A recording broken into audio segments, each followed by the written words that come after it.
नमस्कार, मैं हूं पूजा सचदेवा आपके साथ। कर्नाटक धर्मस्थल केस के बारे में मैंने आपको बताया था और उस वीडियो को आप सभी लोगों ने खूब देखा। 1 मिलियन से ज़्यादा लोग अभी तक उस वीडियो को देख चुके हैं। उसके लिए आप सभी का बहुत बहुत शुक्रिया। और आज उसी से जुड़ा एक अपडेट मैं आपके लिए लेकर आई हूँ। सबसे पहले संक्षेप में मैं उन लोगों के लिए धर्मस्थल केस के बारे में थोड़ा सा बता देती हूँ जो उस वीडियो को नहीं देख पाए।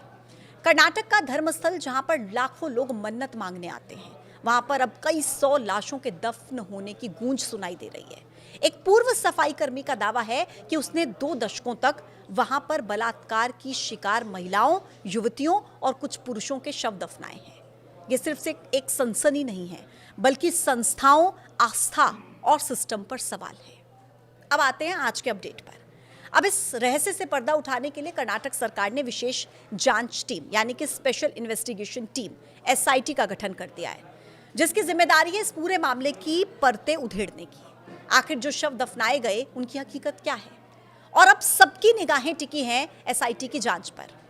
राज्य सरकार ने 19 जुलाई को एक सरकारी आदेश जारी करके 4 सदस्यीय SIT गठित की। इसकी अगुवाई DGP रैंक के अधिकारी प्रणव मोहंती करेंगे। अन्य सदस्यों में अतिरिक्त पुलिस आयुक्त MN अनुचेत, जो पहले गौरी लंकेश हत्या मामले की जांच से भी जुड़े रहे हैं, वो इसमें शामिल हैं। Bengaluru city armed reserve headquarter की DCP सौम्या लता इसका हिस्सा हैं, और इंटरनल सिक्योरिटी डिवीजन के बेंगलुरु के SP जितेंद्र कुमार दयामा इस SIT में वो भी शामिल है, इस SIT टीम का हिस्सा हैं।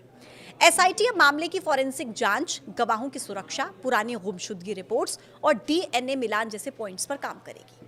इस टीम में क्राइम इन्वेस्टिगेशन, साइबर फॉरेंसिक और लीगल प्रोसीजर के विशेषज्ञ भी शामिल किए गए हैं। इससे पहले सुप्रीम कोर्ट के पूर्व न्यायाधीश जस्टिस गोपाल गौड़ा समेत कई वरिष्ठ वकीलों ने मांग की थी कि इसमें विशेष जांच दल यानी कि SIT का गठन किया जाए।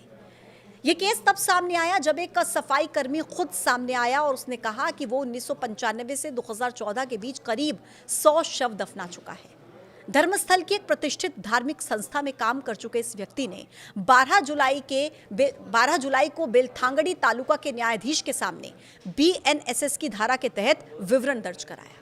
उसने दावा किया कि उसे पहले जान से मारने की धमकी दी गई थी, इसलिए अभी तक वो चुप रहा था।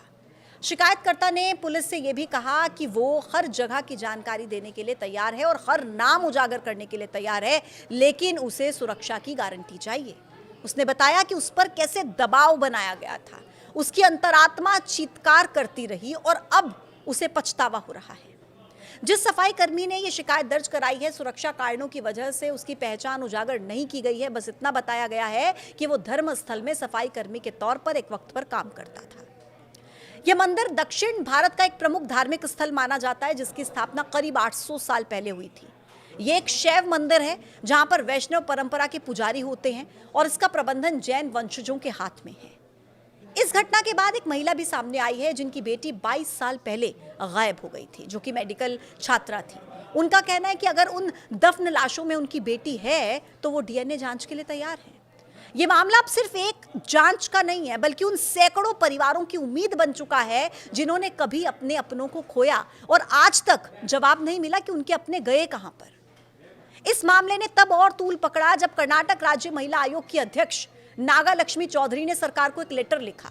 उन्होंने न केवल मेडिकल छात्रा के परिजनों की गवाही का हवाला दिया, बल्कि सफाई कर्मी के कोर्ट में दिए गए बयान को भी गंभीरता से लेने की बात कही। उन्होंने चेताया कि कोई इकलौती घटना नहीं है, बल्कि एक निरंतर चले आ रहे पैटर्न की तरफ इशारा करती है, जहां पर युवतियों को, छात्राओं को, महिलाओं की गुमशुदगी और रहस्यमयी मौतें पिछले 20 सालों से दर्ज की जा रही है। धार्मिक नगरी, लाखों श्रद्धालु, शांत पहाड़ी इलाका और एक ऐसी कहानी जिसने पूरे कर्नाटक को हिला दिया है, और हर कोई अब यही इंतजार कर रहा है कि आखिर जल्द ही खुलासा हो कि सच्चाई क्या है। बहरहाल अब SIT के गठन के बाद थोड़ी सी उम्मीद जगी है कि सच्चाई से अब पर्दा उठेगा। आप इस मामले को लेकर क्या सोचते हैं? कमेंट बॉक्स में हमें जरूर बताइएगा।